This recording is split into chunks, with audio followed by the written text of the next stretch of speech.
আসসালামু আলাইকুম। আমরা আসছি মদিনানগর মডেল স্কুল থেকে আমাদের যে ধারাবাহিকভাবে আমাদের যে কৃষি শিক্ষার বিষয় আছে, আমাদের এই কৃষি শিক্ষার বিষয়ের উপর যে বিশেষ প্রশিক্ষণে আমরা বাংলাদেশ কৃষি বিশ্ববিদ্যালয় ময়মনসিংহ আমরা আমাদের 2026 বেশ শিক্ষার্থীদের সাথে 26 বেসের শিক্ষার্থী তাদেরকে আমরা নিয়ে আসছি সহজমিনে তাদেরকে প্র্যাকটিক্যাল এবং বিভিন্ন ধরনের যে রোগ এবং পোকামাকড় আক্রমণ কীভাবে করে এবং বিভিন্ন জাত নির্ণয়ের যে প্লটগুলো আছে এগুলোতে আমরা তাদেরকে দেখাচ্ছি।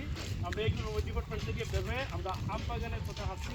এখন আমরা চলে যাব, সামনে আছে বিনার সামনে যাব আমরা। Bina Bangladesh Institute of Nuclear Agriculture এই সম্পর্কে তাদেরকে জ্ঞান দিব যে বিনা কীভাবে জাত নির্ণয় করে, যে এই টিস্যু কালচারের মাধ্যমে কীভাবে পরমাণু শক্তি ব্যবহার করে কীভাবে আমাদের একটা নতুন জাত সৃষ্টি করে এই বিষয়ে তাদেরকে জানাবো। তারপরে যাব আমরা কৃষি মিউজিয়ামে, তারপরে যাব ফ্যাকাল্টি অফ এগ্রিকালচার ডিপার্টমেন্ট, ওইখানে আমরা সিড টেকনোলজি, তারপরে যে এই প্ল্যান্ট ডিজিজ কন্ট্রোল ডিপার্টমেন্ট, এগুলো যে বিভিন্ন ডিপার্টমেন্টের যে যন্ত্র কৌশল বা কারিকুলাম আছে এগুলো সম্পর্কে আমরা ইনশাআল্লাহ জানবো।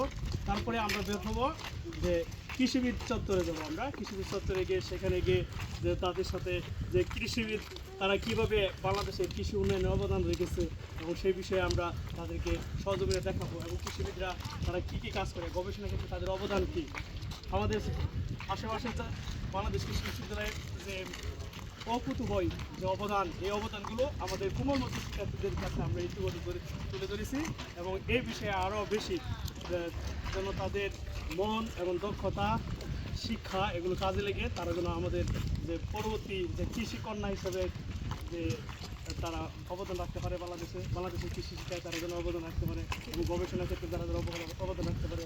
আমাদের ছেলেরা আছে তারা সহজমিনে যে কৃষির সাথে সম্পৃক্ত এবং তারা যেন কৃষি বান্ধব হয় এবং কৃষি শিক্ষায় শিক্ষিত হয়ে উচ্চশিক্ষা গ্রহণ করে দেশ এবং বাহিরে যেন আমাদের অবদান রাখতে পারে।